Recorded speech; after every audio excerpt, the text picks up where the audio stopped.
มีไฟเลยเฮ้ยเฮ้ยชื่ออะไรทองเอกหรือเปล่าเดินไปเดินมาเหรอเป็นระบบหรือเปล่าเฮ้ยเฮ้ยมาแล้วมาแล้วเฮ้ยเฮ้ยเฮ้ยน่ารักอะตัวเนี้ย เฮ้ยมีตัวนึง ตัวนี้น่ารักจังเลยอ่ะ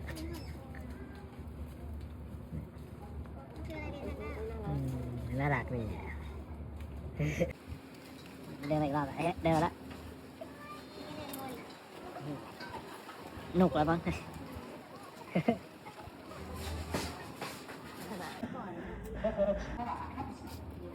คงเบื่อเฮ้ยใส่ไปเลยเนาะเฮ้ยหูตั้งด้วย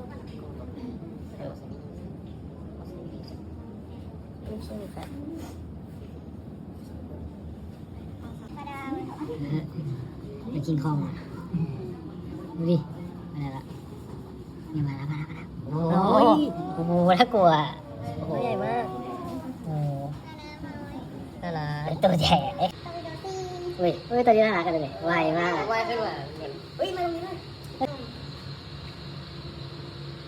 เฮ้ยนี่ไงลงมาแล้ว ถ้ามันขึ้นอาจจะหลบ ชิวเลยเสียงตัวอะไรพี่โป้หงุดหงิดเอ๊ะน่ารักเลยตัวแค่นี้ลงไปแล้วโอ้โห เป็นหอยเนี่ย น้องน่ารักเลยชอบเว้ยนี่แหละตรงข้างล่างเลยตามันแดงด้วยอีมันพี่เดียเนี่ย